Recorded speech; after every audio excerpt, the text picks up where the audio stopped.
Hi, welcome back with me, Greg Kelvin.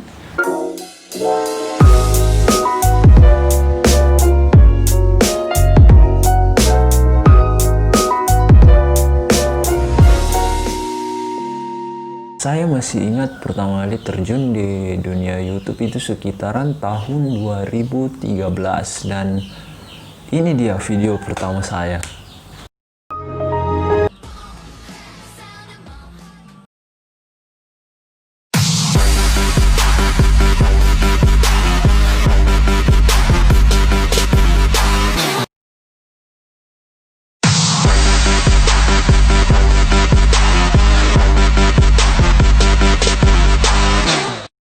Ya, kelihatannya masih basic sekali ya.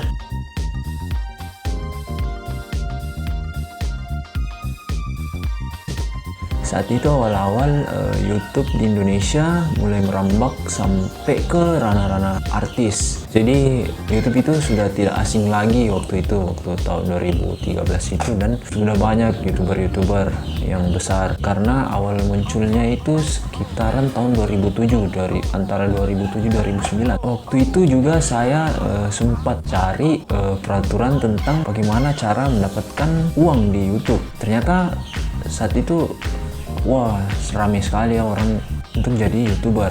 Terbilang waktu itu masih cukup belum ketat dan fleksibel, jadi orang gampang untuk jadi YouTuber tergantung niatnya. Namun saya saat itu masih kurang niat, jadi ya beginilah. Sekarang sudah hampir 10 tahun, tentunya sudah banyak perubahan di YouTube. Maka dari itu saya ingin memberitahukan sekaligus kita saling sharing ya, belajar sama-sama bagaimana cara untuk menjadi YouTube partner. Nah, tentunya YouTube di tahun 2020 ini mengalami perubahan yang cukup signifikan menurut saya, mulai dari segi fitur maupun penampilannya. Seingat saya dulu waktu awal-awal kalau mau jadi YouTube partner itu tinggal verifikasi akun, tentukan channel, upload sebanyak-banyaknya, terus tunggu video kita sampai banyak viewsnya ya. Tentunya kita bikin yang bagus. Nah, saat videonya itu sudah banyak viewsnya, otomatis akan ada iklan yang masuk ke akun kita. Itu dulu.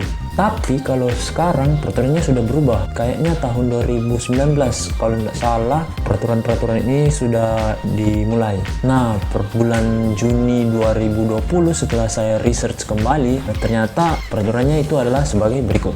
Yang pertama, kita harus mematuhi kebijakan monetisasi. Sebenarnya ini hal yang mendasar ya.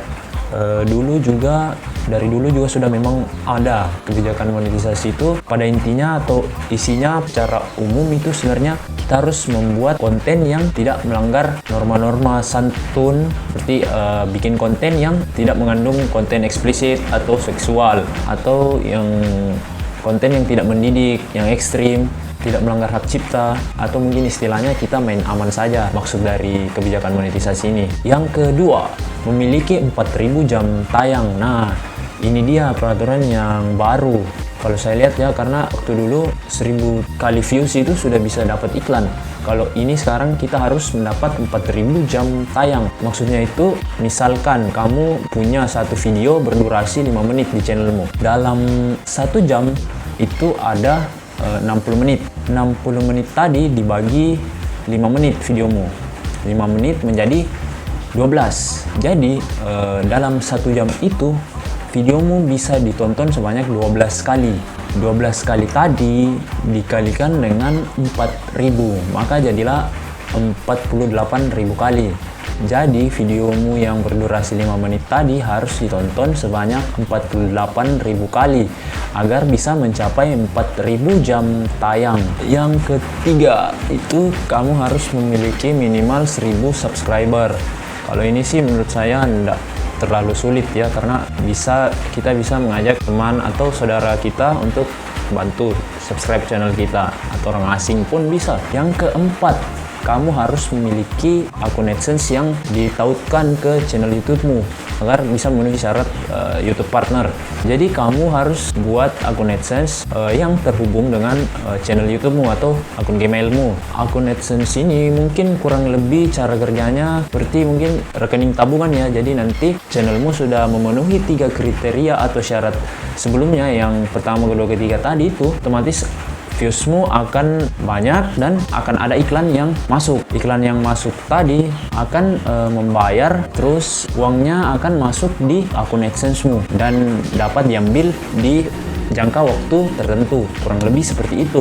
Dari yang saya alami selama ini, memang yang paling berpengaruh sebenarnya adalah niat dan semangat kita dalam berkarya atau membuat konten, dibarengi dengan pemilihan konten yang bermutu dan bermanfaat, serta konsistensi dalam membuat konten itu. Yang tidak kalah pentingnya juga dari segi peralatan, ya jelas ya, harus ada alat rekam dan alat edit. Ya HP pasti rata-rata sudah punya satu gadget, itu bisa jadi alat rekam dan alat editnya, dan konten pun jadi.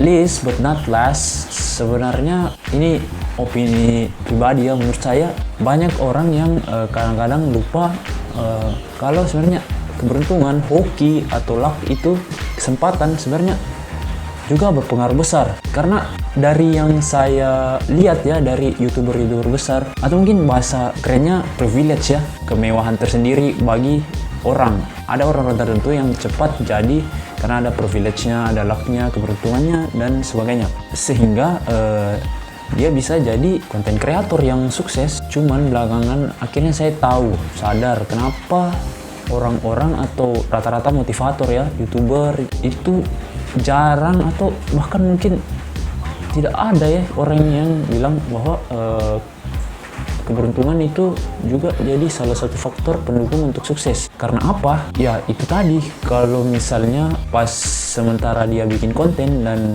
sunyi, penontonnya tidak ada dan jarang yang menyukai, akhirnya dia berpikir bahwa ini mungkin bukan keberuntungan saya, mas, namanya juga nasib. Akhirnya ujung-ujungnya dia jadi berpangku tangan sama keberuntungan itu tadi, luck, hoki, dan sejenisnya, sehingga membuat kita jadi malas dan akhirnya jadi tidak produktif dan tidak bisa capai target-target kita. Dan ini sudah saya alami sendiri ya. Lihat saja bagaimana saya jadi malas padahal saya sudah bertahun-tahun dan cukup lama ya menurut saya. Kalau orang-orang 1-2 tahun sudah channelnya sudah bagus, sementara saya sudah, pokoknya jangan berpangku tangan sama keberuntungan atau bilang aduh mungkin belum beruntung saya, jangan. Tapi jangan juga mengabaikan kesempatan. Nah, mungkin itu dia beberapa tips dan syarat tadi ya yang sudah saya paparkan. Mari kita sama-sama bangun channel. Jangan lupa klik like dan subscribe, komen di bawah, share kalau kamu anggap bahwa ini bisa bermanfaat bagi orang lain. Oke, terima kasih, sampai jumpa lagi, bye.